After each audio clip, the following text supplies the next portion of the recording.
ছোট্ট একটি শিশুকে ঢাকা মেডিকেল হাসপাতালে ফেলে পালিয়ে গেছে তার স্বজনরা। পাশে রেখে গেছে এক চিরকুট, যেখানে শিশুটিকে চিকিৎসা ও লালন পালনের অনুরোধ জানিয়েছে তার পিতা। শিশুটিকে নিয়ে বিপাকে পড়েছে হাসপাতাল কর্তৃপক্ষ। তারা সমাজ কল্যাণ অধিদপ্তরের সাথে যোগাযোগ করেছে বলে জানিয়েছেন কর্তব্যরত চিকিৎসক। জানাচ্ছেন শারমিন রিনভি।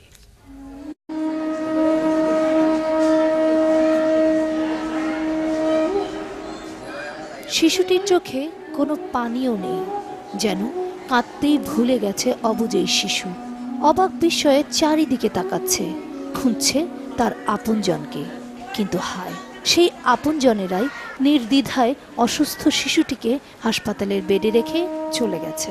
প্রত্যক্ষদর্শীরা জানান, সোমবার আনুমানিক বেলা 2:30টার দিকে ঢাকা মেডিকেল হাসপাতালের 2 নম্বর ওয়ার্ডে দুজন লোক শিশুটিকে নিয়ে আসে, শুইয়ে দেয় বেডে। দুইটা লোক আইছে, লোকে এখানে মনে করেন বাচ্চাটা শোয়াইছে, শুয়ে আমার বলছে জাফা আমরা ভাত খাইতে যাইতাছি, তো বাচ্চাটার দিকে একটু লক্ষ্য রাখো। তখন বাচ্চা থুয়ে গেছে, হেরা মনে করে আর আসে নাকি কাঁদতেছে বাচ্চাটা। তারপরে আমরা বিস্কিট কলা খাওয়াইছি। শিশুটির পাশেই রাখা ছিল একটি ব্যাগ। সেই ব্যাগে পাওয়া যায় এক চিঠি। সেখানে বলা হয়েছে জন্মের সময় মারা গেছে শিশুটির মা। দরিদ্র বাবার পক্ষে তার লালন পালন চিকিৎসা ব্যয় সম্ভব নয়। চিঠির লেখক নিজেকে পিতা দাবি করে শিশুটিকে বাঁচানোর অনুরোধ জানিয়েছেন। চিকিৎসক জানিয়েছেন শিশুটির বয়স আনুমানিক 1.5 থেকে 2.5 বছর। কন্যা শিশুটি প্রতিবন্ধী। 2 বছর একটা বাচ্চার অ্যাটলিস্ট হাঁটার কথা, দৌড়দৌড়ি করার কথা, সে এখন বুঝতেই পারে না। তার মানে নেট কন্ট্রোল আসেনি এখনো। তো এটাকে আমরা সিপি বলি, মানে সেরিব্রাল পলসি। অবুঝ এই শিশু বোঝে না কিছুই, বোঝে না রূঢ় বাস্তবতা কি। সে শুধু খুঁজছে মায়ের বুক, পরম নিশ্চিন্তে ঘুমিয়ে পড়ার স্থান। সে কি পাবে সেই স্থান? শারমিন রিনভি, বাংলা ভিশন, ঢাকা। ঢাকা মেডিকেল হাসপাতালে ফেলে যাওয়া হতভাগা শিশুটির স্বজনদের এখনো পাওয়া যায়নি, এমনকি পালকও নেয়নি কেউ। তবে আগ্রহ দেখিয়েছেন অনেকেই। হাসপাতাল কর্তৃপক্ষ জানিয়েছে শিশুটির চিকিৎসা শেষে সমাজ কল্যাণ শাখার মাধ্যমে আইনগত দিক বিবেচনায় পালক দেওয়া হতে পারে। তবে এরই মধ্যে কর্তৃপক্ষ মেডিকেল বোর্ড গঠন করে শিশুটির চিকিৎসা শুরু করেছে। রিপোর্ট করছেন শারমিন রিনভি।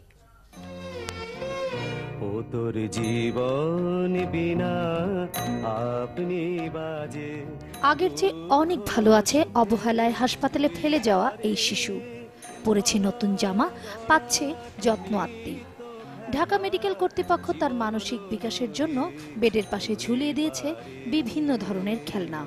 11 নম্বর ওয়ার্ডে বাড়িয়েছে নিরাপত্তা ব্যবস্থা। এমনকি তার দেখভালের জন্য নিয়োগ দিয়েছে একজন আয়া। সকালবেলা ব্যায়াম করাইতে, আবার এই যে একচারা করাই আনলাম, আবার এই খাওয়ান টাওয়ান করতেছি। শুধু তাই নয়, হাসপাতাল কর্তৃপক্ষ সেই সাথে 6 জন প্রফেসরের সমন্বয়ে গঠন করেছে মেডিকেল বোর্ড। বোর্ড বলেছে ও হয়তো পুরোপুরি ভালো হবে না, কিন্তু সঠিকভাবে যদি চিকিৎসা দেওয়া হয় তাহলে ও 60 to 70% আপনার কিউর সম্ভব। ঢাকা মেডিকেল হাসপাতালের পরিচালক জানান, শিশুটির রোগের অতীত ইতিহাস জানা গেলে চিকিৎসা অনেক সহজ হতো।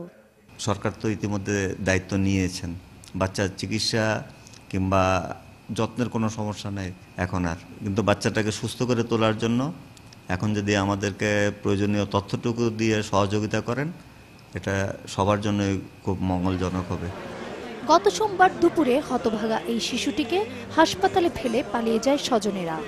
বাংলা ভিশন সহ বিভিন্ন পত্রিকায় এই খবর প্রকাশ হলে অনেকেই শিশুটিকে পালক নেয়ার জন্য আগ্রহ দেখিয়েছেন।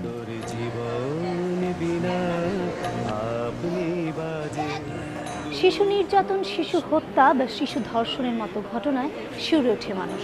ঠিক তখনই হাসপাতালের বেডে স্বজনেরা যখন একটি শিশুকে রেখে পালিয়ে যায়, তখন প্রশ্ন ওঠে মানবিকতা নিয়ে। কিন্তু মানবিকতা হারিয়ে যায়নি। এই অসহায় শিশুটির দিকেই সমাজের অনেকেই বাড়িয়ে দিয়েছে সাহায্যের হাত। আর এখানেই মানবিকতার জয়। শারমিন রিনভি, বাংলা ভিশন, ঢাকা। শেষ পর্যন্ত ঢাকা মেডিকেলে ফেলে যাওয়া অনামিকার স্থান হয়েছে সমাজসেবা অধিদপ্তরের শিশু নিবাসে। সেখানে তার মতোই আরও অনেক পরিচয় হারানো শিশুর সাথে ঈদ করেছে সে। কিছুদিন আগে শিশুটিকে হাসপাতালে ফেলে গেলে বাংলা ভিশনের প্রতিবেদন প্রচারের পর অনেকেই শিশুটির প্রতি আগ্রহ দেখায়, কিন্তু প্রতিবন্ধী হওয়ায় কোনো পরিবারই তাকে নেয়নি।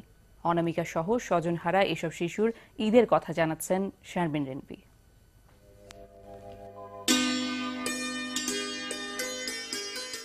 শিশুটি পেয়েছে একটি নাম, অনামিকা। পিতার আদর আর মায়ের কোল না পেলেও পেয়েছে 27টি ভাই বোন। সেই সাথে আজিমপুরের সমাজসেবা অধিদপ্তরের ছোটমণি নিবাসে পেয়েছে সে ঠিকানা।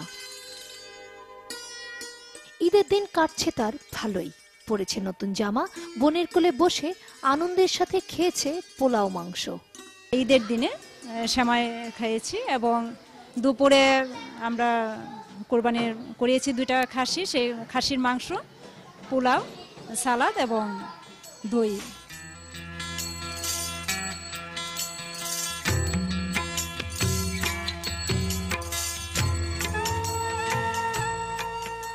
অনাথ এসব শিশুদের ঈদকে আনন্দময় করতে সমাজসেবা অধিদপ্তর থেকে দেয়া হয়েছে নতুন নতুন খেলনা, আর যা পেয়ে আনন্দে তারা ছিল আত্মহারা। আমার ভাল লাগে, ও আমার বোন।